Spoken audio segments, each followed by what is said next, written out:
अच्छा लगा इस बार सरकार ने सबूत नहीं मांगा। बहुत अच्छा लगा, बहुत अच्छा लगा। पिछली बार सरकार ने सबूत मांगे थे कि क्या वाकई ऐसा हुआ था।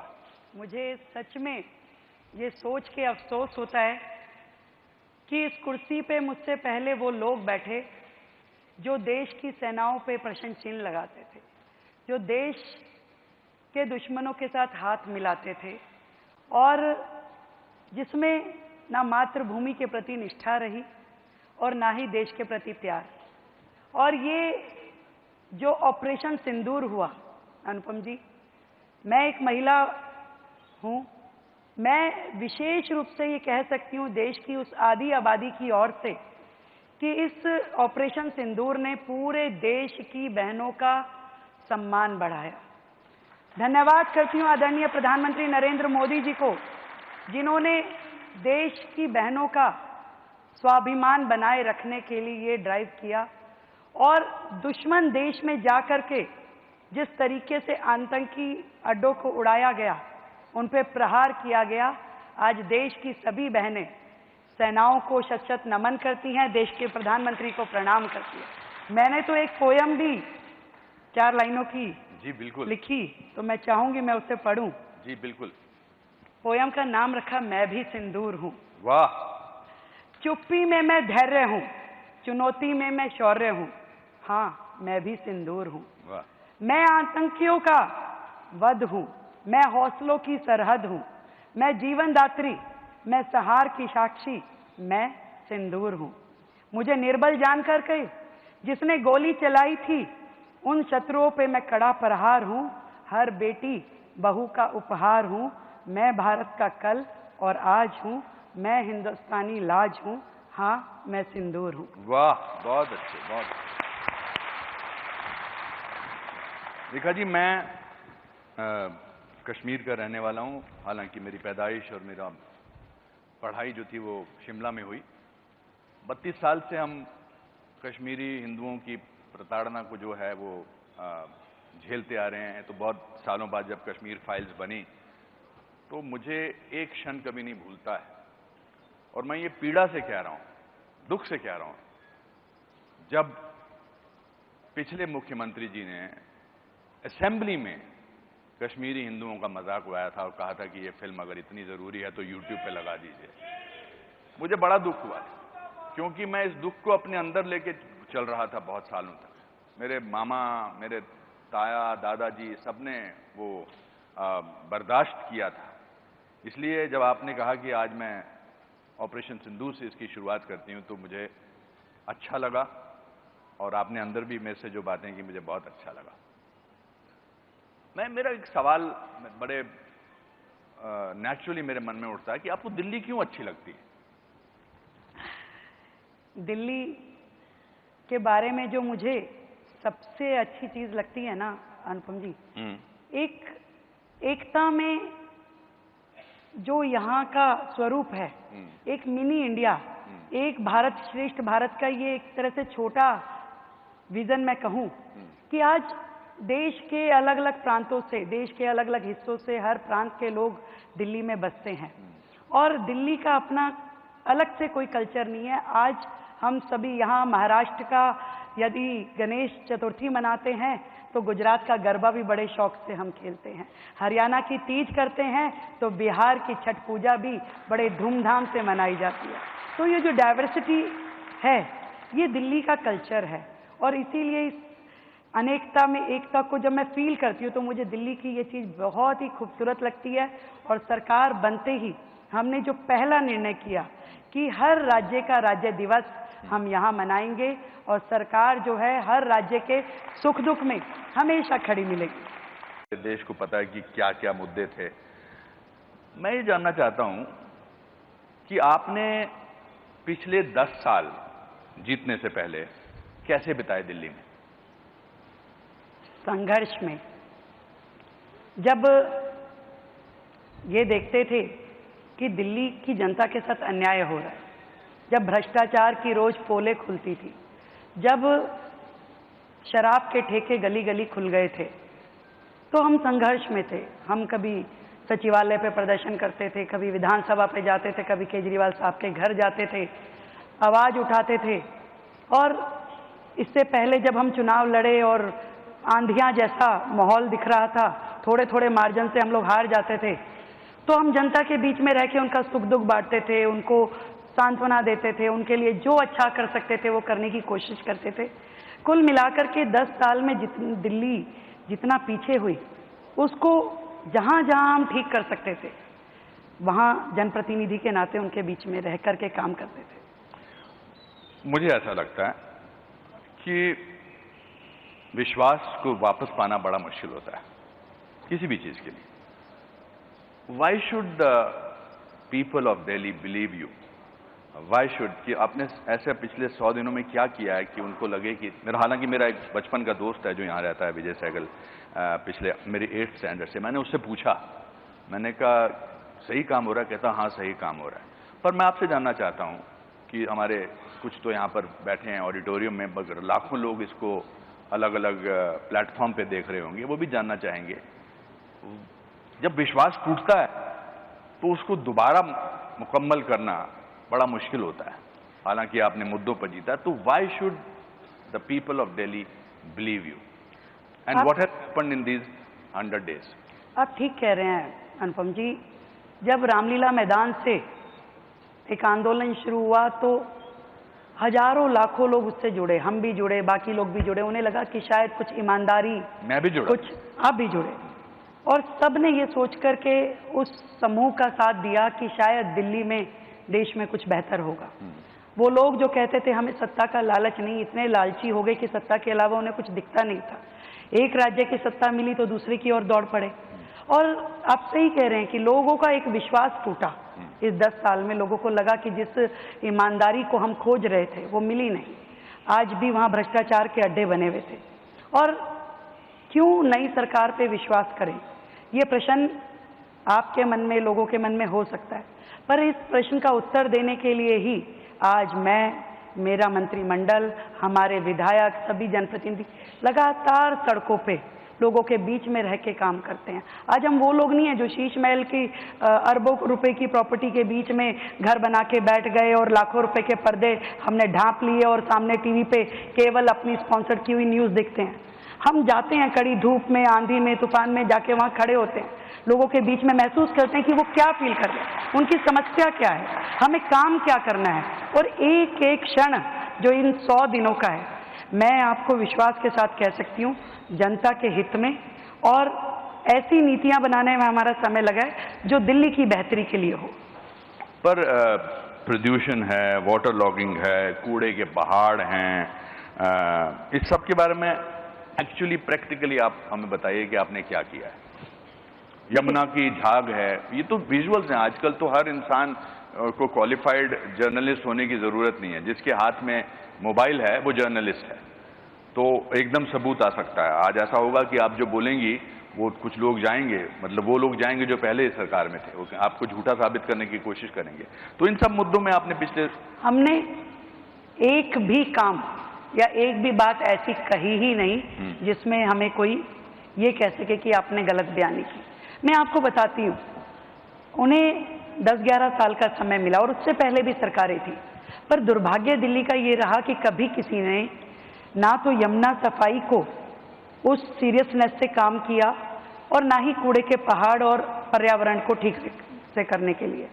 आप सोचिए कि दिल्ली देश की राजधानी है और दिल्ली ऐसा शहर बन जाए जिसमें पॉल्यूशन लेवल सबसे ज़्यादा हो, जो सर्दी गर्मी शहर में पूरे देश में सबसे ज़्यादा हो।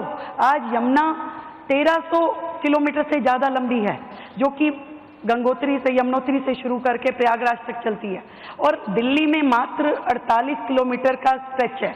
उस 48 किलोमीटर के स्ट्रेच को ठीक करने के लिए, साफ करने के लिए कभी किसी की ना नीयत सही थी ना नीति सही थी। सरकार ने, केंद्र सरकार ने करोड़ों रुपए का बजट दिल्ली को दिया कि आप इस पे काम कीजिए, परंतु उनका विजन था नहीं। आज यमुना जी क्या है? यमुना जी में आज दिल्ली के सैकड़ों नाले, जो कि सीवेज है घरों की, जो सिल्ट है, जो गंदा पानी है, वो नालों के माध्यम से जाके यमुना जी में गिरता है। 22 बड़े नाले जो कि नदी से भी बड़े हैं, साहिबी नदी जिसको बोलते हैं, नजफगढ़ ड्रेन, शादरा ड्रेन, वो सीधा एज इट इज सिल्ट के भरे हुए, स्लज के भरे हुए जाके यमुना जी में गिर रहे थे। एक कदम पिछली सरकारों ने उसके लिए उठाया नहीं था। और मैं ये बताना चाहती हूँ कि 100 दिन के अपने छोटे से कार्यकाल में पहले हमने विषय को समझा, इस प्रॉब्लम को समझा, इसके समयबद्ध किस तरीके से हमें इस पे काम करना है। हमने उसके लिए जो वर्तमान में जितने नाले हैं, किन किन नालों को टैप करने की ज़रूरत है, किन किन नालों पे एसटीपी अभी बने हुए हैं, सीवेज ट्रीटमेंट प्लांट, वो काम कर रहे हैं कि नहीं कर रहे, उसको रिवाइव करना, उसको रीजनरेट करना। जहाँ जहाँ सीवेज प्लांट नहीं थे वहाँ नए डिसेंट्रलाइज एसटीपी बनाना, मतलब 40 नए डिसेंट्रलाइज एसटीपी हमने इस मात्र 100 दिन के कार्यकाल में 4000 रुपये की लागत से उसके काम को मंजूरी दी। और उस काम के शुरू, आप कहीं शुरू नहीं करोगे तो खत्म कैसे होगा। आज लोग मुझे पूछते हैं यमुना जी कब तक साफ हो जाएगी, मैं कोई टाइमलाइन नहीं देती। मैं ये जानती हूँ कि हम जो काम कर रहे हैं ईमानदारी से, जो काम होना चाहिए, जो उसका वे आउट है, उसे कर रहे हैं। आज जो वर्तमान एसटीपी है उसको, उसका जीर्णोद्धार करना, उसको रिवाइव करना। आज जहाँ जहाँ पे आप समझिए, दिल्ली में 1700 कॉलोनी अनऑथराइज है और उन अनऑथराइज कॉलोनियों में सीवेज है ही नहीं, प्लांट है ही नहीं, सीवर लाइन ही नहीं है। वो सीवर लाइन कहाँ जाती है? वो नाले में जाती है। वो नाला कहाँ जाता है? वो यमुना जी में गिरता है। तो उन 1700 कॉलोनियों में सीवेज प्लांट लगे, उन 1700 कॉलोनियों में सीवर लाइन डले, इसका काम पहली बार यदि कोई सरकार कर रही है तो वो आज हमारी सरकार है।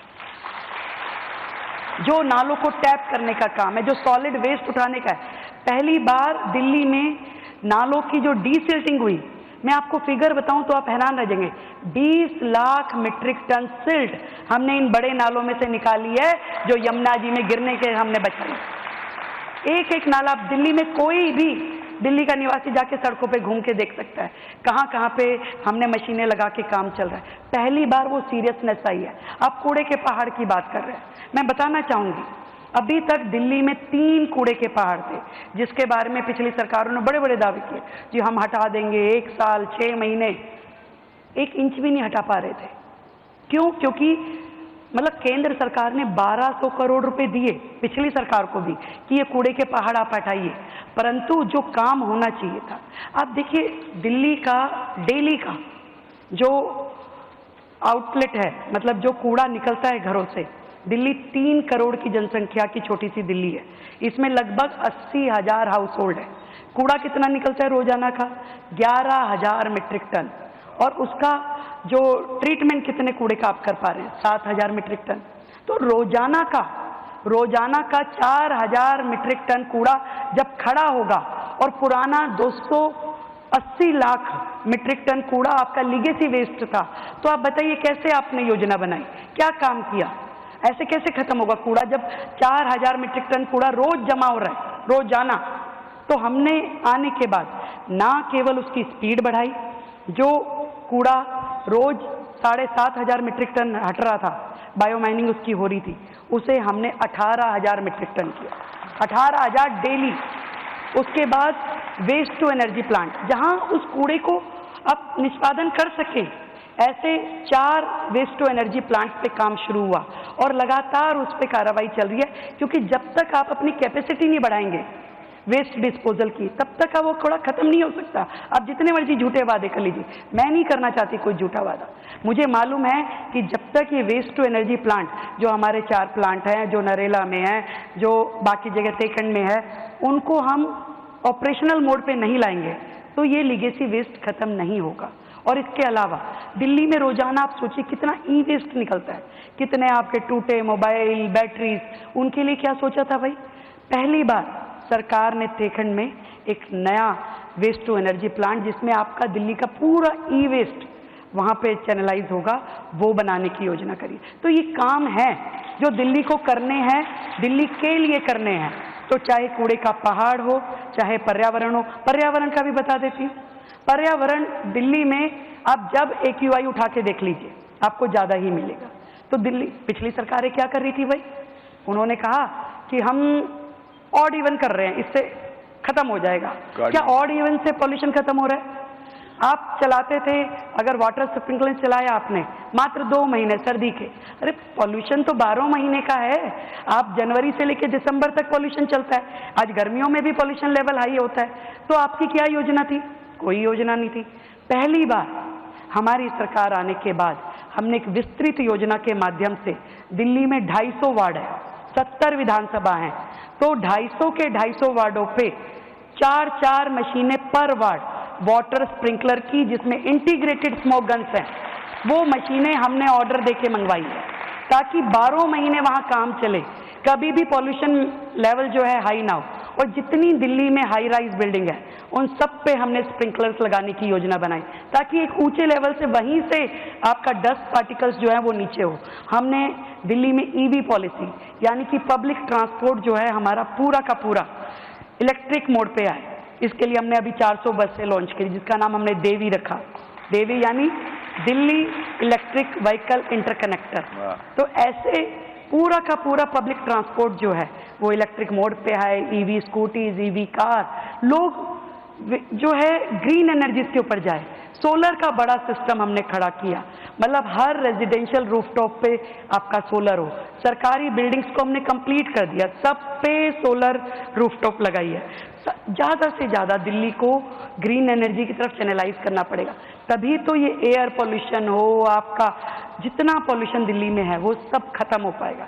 तो मैं इतना कह सकती हूँ कि सरकार ईमानदारी से काम कर रही है और एक एक काम जो रिक्वायर्ड है दिल्ली के लिए योजनाबद्ध तरीके से बेस्ट टेक्नोलॉजी के साथ हम दिल्ली की धरातल पे उनको लेके आ रहे हैं। मेरे जहन में एक बात आ रही है, सोच रहा हूं बोलूं या ना बोलूं, पर मैं बोल देता हूं। आप इतनी देर तक बोलती रही उपलब्धियों के बारे में, आप एक भी बार खांसी नहीं।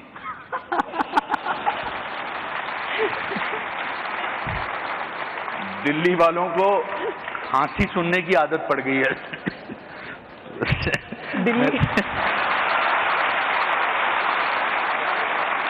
मैं माफी चाहता हूं, मेरे से रहा नहीं गया कि ना आप खांसी हैं और ना यहां बैठे 2000 लोग खांसे हैं अभी तक।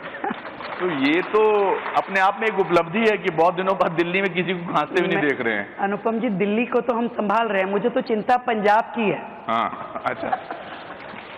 चलिए, खांसी से याद आया कि हेल्थ सेक्टर में 13,000 करोड़ आपने दिए हैं, इसके बारे में थोड़ा विस्तार से बताइए। देखिए, और इसके साथ ही फिर मैं ये भी पूछना चाहूंगा कि मोहल्ला क्लिनिक जिनको कि बहुत बोला गया ये है, ये फिर से ठीक होंगे या उनकी जगह कुछ और आएगा? दिल्ली जो देश की राजधानी है, मैं इसीलिए बार बार इस शब्द का इस्तेमाल कर रही हूँ कि सच में बाकी राज्यों से दिल्ली अलग कैसे है, क्यों यहाँ और ज्यादा अधिक ध्यान देने की जरूरत है। भाई, दिल्ली वालों को जो अधिकार था वो आज तक मिला ही नहीं उन्हें। पूरे देश में आयुष्मान योजना लग गई, सबको लाभ मिलने लगा। 5 लाख रुपए का इलाज केंद्र सरकार करा रही थी, पर हमारे पिछले मुख्यमंत्री साहब ने वो आने ही नहीं दी। हमारी सरकार ने पहला दिन जब शपथ लेने के बाद हम सचिवालय में आके बैठे, पहली कैबिनेट में दिल्ली के लिए आयुष्मान योजना को लागू किया। और ना केवल 5 लाख रुपए, 5 लाख तो केंद्र दे रहा था, उस 5 लाख में हमने अपने 5 लाख दिल्ली सरकार की ओर से जोड़े और 10 लाख रुपए का इलाज आज आयुष्मान योजना के माध्यम से दिल्ली ले पा रही है, जिसका अधिकार और रजिस्ट्रेशन 3.5 लाख रजिस्ट्रेशन अभी तक इस मात्र 100 दिन में हो चुके हैं। 3.5 लाख रजिस्ट्रेशन। और इसी तरीके से जो 70 साल के बुजुर्गों वाली योजना मोदी जी की है, वो भी नहीं आने दे रहे थे केजरीवाल साहब, हमने उसे दिल्ली में 1.5 लाख रजिस्ट्रेशन हम कर चुके हैं। दिल्ली का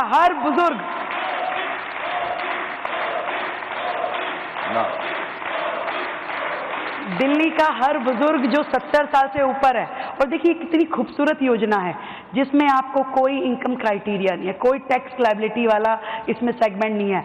जो भी 70 साल से ऊपर का है, वो अमीर है, गरीब है, किसी भी जात का है, उसे सरकार लाभ देगी, पूरा हेल्थ का पूरा एश्योरेंस देगी। और 5 लाख रुपए केंद्र से, फिर हमने इसमें जोड़ा 5 लाख रुपए अपनी ओर से, 10 लाख रुपए का ट्रीटमेंट 80 हॉस्पिटल एम्पैनल किए और उसका इलाज अभी तक इन 100 दिनों में 650 लोग हॉस्पिटलाइज हो चुके हैं, उसका लाभ ले रहे हैं। ये हेल्थ सेक्टर की अचीवमेंट्स मैं बता रही हूँ। और इसके अलावा ट्रांसपेरेंसी जो एक बहुत बड़ी चीज है, भ्रष्टाचार मुक्त प्रशासन। आज जिस तरीके से सरकार चल रही है, पहले क्या होता था? अब दवाई खरीद में भ्रष्टाचार, नियुक्तियों में भ्रष्टाचार, हॉस्पिटल की मैनेजमेंट में भ्रष्टाचार, इंफ्रास्ट्रक्चर में भ्रष्टाचार। एक एक पॉलिसी जो अब नीतिगत फैसले हमने किए, हमने सेंटर प्रोक्योरमेंट की, मेडिसिन की, ताकि जो भी दवाई खरीदी जाए उसमें पारदर्शिता हो, जितनी भी प्लेसमेंट है। आज देखिए कितना दुर्भाग्य है कि हमारे मेडिकल इंफ्रास्ट्रक्चर में इतनी वैकेंसी है, 20% डॉक्टर कम है, 30% नर्सिस कम है और लगभग 40-45% पैरा मेडिकल स्टाफ कम है। कैसे अस्पताल चलेंगे? अब बताइए मुझे। मतलब दिल्ली जो देश की राजधानी है, जो WHO बोलता है, वो कहते हैं कि जी 1000 लोगों पे कम से कम 2 बेड हॉस्पिटल के होने चाहिए। और दिल्ली का दुर्भाग्य देखिए, कितने बेड है दिल्ली में? आप अनुपम जी, आप तो बड़े नायक हैं दिल्ली के। मात्र 0.42 बेड प्रति 1000 व्यक्ति। ये दिल्ली का आपका मॉडल इंफ्रास्ट्रक्चर था, जिसकी दुहाई पिछले मुख्यमंत्री साहब देते थे कि 0.42 यानी 1 बेड भी नहीं था। ये स्थिति थी दिल्ली की। हमने टारगेट लिया है कि हम ये दिल्ली को कम से कम 3 बेड प्रति 1000 पे मुहैया करवाएंगे, पूरे इंफ्रास्ट्रक्चर को अपडेटेड करेंगे, ना दवाइयों की कमी होगी, ना डॉक्टर की कमी होगी, और लेटेस्ट टेक्नोलॉजी की मशीनें। मतलब मुझे अफसोस होता है, दिल्ली में जो अस्पताल है वहाँ MRI नहीं है, वहाँ CT स्कैन नहीं है। मतलब कैसे अस्पताल चल रहे हैं? आप इसे मॉडल कहते हैं? ऐसा मॉडल नहीं चलेगा दिल्ली के लिए। दिल्ली को सुविधाजनक हेल्थ केयर देना हमारा फर्ज है और वो हम देना शुरू कर चुके हैं। Very good. मुझे हमेशा ऐसा लगता है कि देखिए, किसी भी राज्य की जनता की थोड़ी सी डिमांड्स होती हैं। वो चाहते हैं कि बस ये हमारा ध्यान हो जाए, ये सब चीज़ें हो जाएं तो हम अपनी जीवन को सुख से जी सकते हैं। आपने इनके बारे में बात की, हेल्थ के बारे में बात की। शिक्षा के क्षेत्र में आपने क्या क्या तय किया है? एजुकेशन फॉर एवरीबडी, इसके बारे में आपने क्या सोचा? कल आपके स्टाफ में, आपके लोगों में मुझे बात कर रहे थे, पर मैं आपसे सुनना चाहूँगा कि शिक्षा जो है वो बहुत इम्पॉर्टेंट है। Education, right for everybody. बिल्कुल बिल्कुल, आपने बेहतर प्रश्न किया। शिक्षा एक बहुत प्राइमरी मुझे लगता है कि ज़रूरत है किसी भी राज्य के लिए। और हमारे जो स्कूल हैं दिल्ली में 1071 सरकारी स्कूल हैं और 1600 साढ़े 1600 जो हैं वो प्राइवेट स्कूल हैं। और जब हम ये देखते हैं कि आज दिल्ली का हर व्यक्ति प्राइवेट स्कूल की ओर दौड़ता है, उसे ये लगता ही नहीं कि मुझे सरकारी स्कूल में अच्छी एजुकेशन मिलेगी। आज दिल्ली सरकार ने, पिछली सरकार ने अपना ही बोर्ड बना दिया। अब आप मुझे बताइए कि दिल्ली में का एक छोटे से राज्य का अपना बोर्ड हो तो क्या वो बच्चा नेशनल लेवल पे, इंटरनेशनल लेवल पे सब सर्वाइव कर पाएगा?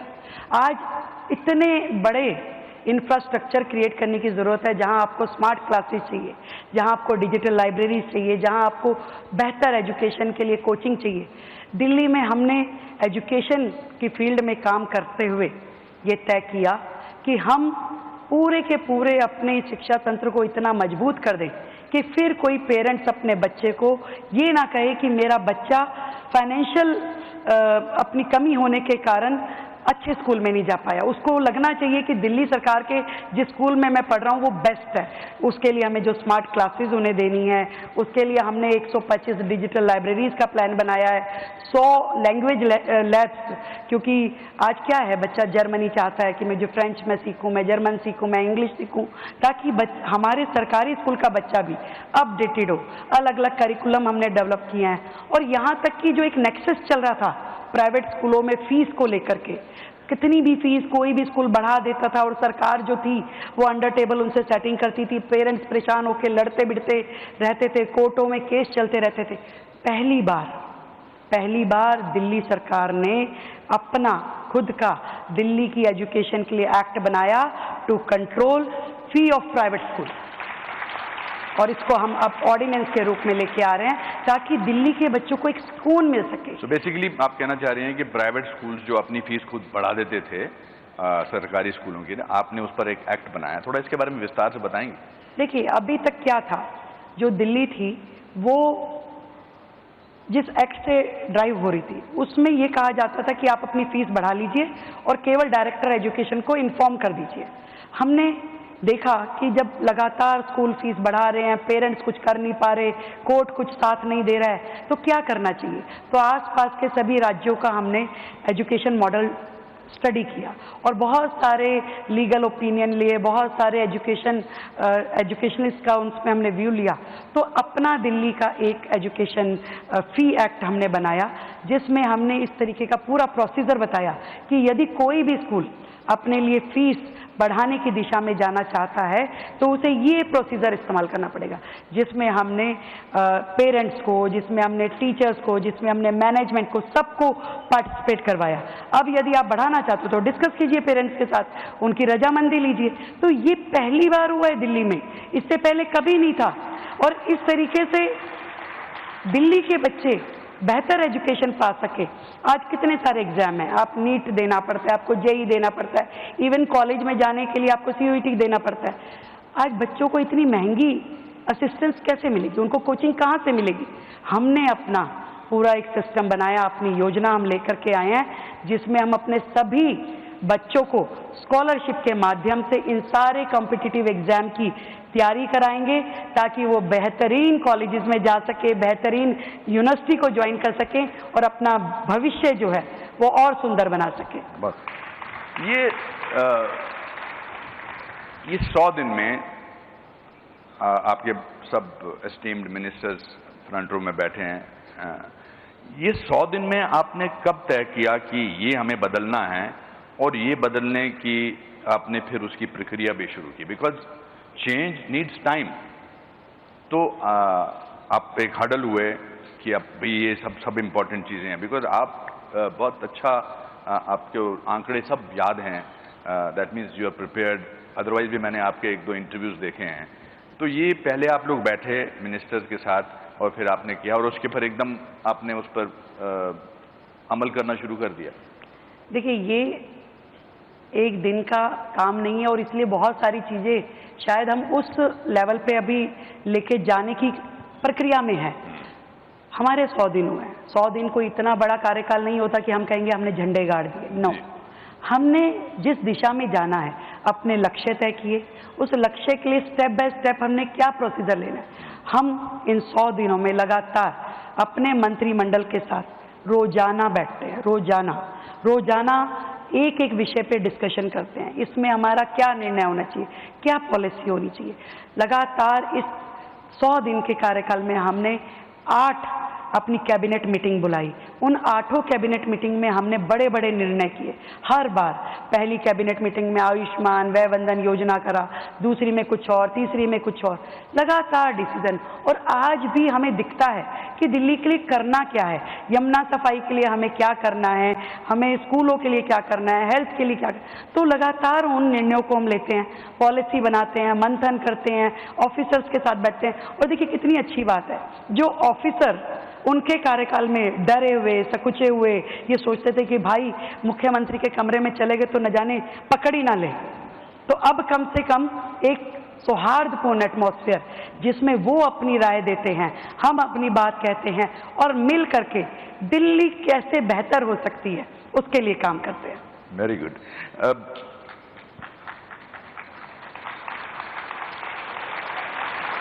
ये मैंने इनको इशारा कहा कि जब मुख्यमंत्री या मैं कोई अच्छी बात करूं और मैं अपना सर खुजाऊं तो मतलब तालियां मारनी है। नहीं, तालियों की, देखिए एक्टर जो है, नेता और अभिनेता बिना तालियों के आगे नहीं बढ़ सकते हैं, बिकॉज बहुत मेहनत करते हैं। बुरे एक्टर के लिए कभी ताली नहीं बजती है, अच्छे एक्टर के लिए ताली बजती है। वोट बैंक के बारे में बात होती है कि जो वोट देते हैं वो झुग्गियों में रहते हैं, झोपड़ियों में रहते हैं। I was surprise and little shocked also कि आज दिल्ली में मुंबई से ज्यादा झुग्गियां हैं, स्लम्स हैं या झुग्गियां हैं। I was personally shocked. तो आमतौर पे ये कहा जाता है कि ये लोग जो हैं ये वोट देते हैं, तो ये वोट बैंक है। तो आपने क्या झुग्गियां तोड़ने का विचार किया है या चेंज लाने के लिए? देखिए अनुपम जी, मैं इस बात को बहुत स्पष्ट कर देना चाहती हूँ। दिल्ली को बसे हुए जितने साल हुए हैं, आज तक का आप इतिहास उठा के देखिए, कांग्रेस आई, आम आदमी पार्टी आई, बाकी जो भी आया, उन्होंने केवल झुग्गी के लोगों को वोट बैंक की तरह इस्तेमाल किया। एक भी झुग्गी को, जहां से वो 40 साल से जहां बैठे हैं, जहां बसे हैं, उसको 1 इंच भी आगे नहीं बढ़ाया। उनके लिए कभी कोई सुविधा नहीं दी। आज भी सारी झुग्गियां, कोई पाइपलाइन नहीं है पानी की, कोई सीवर लाइन नहीं है वहां पे, कोई नहाने के लिए बहन बेटियों के लिए स्नान घर, अच्छे शौचालय, कुछ नहीं है। केवल वो डराते थे, अरे बीजेपी आ जाएगी तो ये कर देगी, बीजेपी आ जाएगी तो ये कर देगी। पहली बार दिल्ली के इतिहास में ये हुआ है कि जो सरकार आई, जब मैंने अपना 1 लाख करोड़ का बजट प्रस्तुत किया, उसमें 700 करोड़ रुपए केवल मात्र झुग्गियों की डेवलपमेंट के लिए रखा। वहां नाली खड़ंजा बनना चाहिए, वहां बच्चों के लिए पार्क होना चाहिए, बस्ती विकास केंद्र होना चाहिए, बहनों के नहाने के लिए स्नान घर होना चाहिए। किसने रखा? आज तक किसी सरकार ने रखा है? निकलवाइए उनके बजट। पहली बार हमने रखा, और आज मुझे ये कहते हुए गर्व है कि हर झुग्गी में कोई ना कोई काम शुरू हो गया और आगे शुरू होगा। और आगे ये झुग्गी तोड़ना हमारा ध्येय कतई नहीं है, ये दिल्ली की लाइफलाइन है। आज दिल्ली चल ही नहीं सकती, ये मजदूर वर्ग है, ये अपना मेहनत करके रोजी रोटी कमाते हैं और दिल्ली को चलाते हैं। इन दिल्ली को चलाने के लिए इनको बेहतर रहने की व्यवस्थाएं देनी है, इनके लिए हमें काम करना है, इनको सुकून से ये जी सकें ऐसी। तो जब तक ये लोग अपने पक्के मकानों में शिफ्ट नहीं हो जाते, जहां वो रह रहे हैं वहीं रहेंगे, पर बेहतर सुविधाओं के साथ रहेंगे, ये हमारा वादा है। आप महिला चीफ मिनिस्टर हैं, आपने पिछले 100 दिनों में महिलाओं के लिए क्या किया है?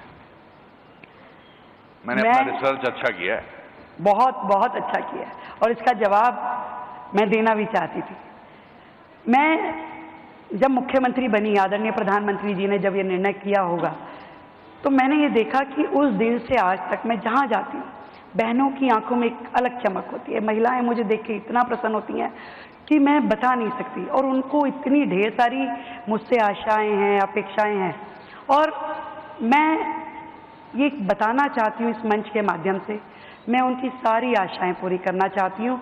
और उस दिशा में, चाहे वो बहन झुग्गी की हो, चाहे वो बहन कोठी की हो, चाहे वो बहन किसी भी वर्ग की हो, उनकी सुरक्षा का दायित्व, उनके सम्मान का दायित्व, उनके लिए उनकी एक फाइनेंशियल, उनको जो असिस्टेंस देनी है, उसका पूरा का पूरा जिम्मेदारी हमारे ऊपर है। और इसीलिए हमने जो वायदा किया था कि बहनों को 2500 रुपये प्रति माह देना है, गरीब बहनों को, उसके लिए मैंने अपने बजट में 5100 करोड़ रुपए का बजट रखा, और लगातार लगभग 6 मीटिंग उस विषय पे हमने की। क्या उसकी योजना होनी चाहिए, किस प्रकार से कौन कौन उसके लिए कैपेबल जो डेलीगेट हैं, किन किन के नाम उसमें आ सकते हैं, क्या उसकी, क्योंकि हम नहीं चाहते जैसे हिमाचल में हुआ या जैसे बाकी राज्यों में हुआ कि योजना शुरू कर दो पर दे नहीं पाओ, या फिर जैसे आम आदमी पार्टी पंजाब में घोषणा कर दी, आज तक नहीं दे पाए। दिल्ली के लिए भी उन्होंने घोषणा की, आज तक 1 रुपया उन्होंने बहनों को दिया नहीं। उन्होंने कहा था लोकसभा चुनाव से पहले कि 1000 रुपये देंगे बहनों को, पंजाब में उन्होंने कहा जी हम 2000 रुपये देंगे, 1 रुपया नहीं दिया। दिल्ली सरकार का वादा है, हमारी पार्टी ने संकल्प लिया है, जो कहा है 100% होगा, परंतु योजना बद्ध तरीके से इस योजना को लागू किया जाएगा, क्योंकि योजना शुरू होने के बाद ये बंद ना हो, और एक एक जो इसमें योग्य बहन का बनता है अधिकार, उसको वो अधिकार मिलना चाहिए, कोई छूटे ना। पूरी योजना होने के बाद इसे लागू किया जाएगा, पर जरूर लागू किया जाएगा, सबको उनका हक दिया जाएगा। और भी बस जोड़ना चाहूंगी, बहनों की बात आपने कही, दिल्ली में सुरक्षा को लेकर बड़ा चिंतित रहते हैं लोग। बहनें दिल्ली शहर में सुरक्षित हों, इसके लिए हर चौक चौराहे पे कैमरों की व्यवस्था, वुमेन पीसीआर की व्यवस्था, एक वन स्टॉप सेंटर जहां पे किसी भी दुर्घटना की स्थिति में वो आके मदद ले सके। पूरे 11 डिस्ट्रिक्ट में 11 सेंटर ऐसे हमने खोले हैं। सखी निवास खोले हैं जहां की वो बहनें जाकर के अपनी कोई भी तकलीफ की स्थिति में जाकर के वो रह सकें। और जो हमारी वो बहनें हैं जो छोटी छोटी मजदूरी के काम करती हैं, जो सोचती हैं कि मैं अपने बच्चे कहाँ छोड़ के जाऊं, उनके लिए तो कोई खर्च नहीं था। हमने ऐसे 500 पालना खोलने शुरू कर दिए हैं जहां पे वो मजदूर बहन अपने बच्चे को छोड़ के जा सकेगी, बेहतर आंगनवाड़ी बन सकेगी। ऐसी सारी योजनाएं बहनों के लिए हमने शुरू की है और मैं समझती हूँ इससे भी ज़्यादा हक बहनों का मुझ पे है। मैं उसके लिए हर एक काम करूँगी। आपने 100 दिन गुजार लिए हैं। मैं ये जानना चाहता हूं कि आप कब तक आप और आपकी सरकार पिछले सरकार को क्रिटिसाइज करके आगे बढ़ना चाहते हैं? वाह, हम कतई नाम भी नहीं लेना चाहते जी।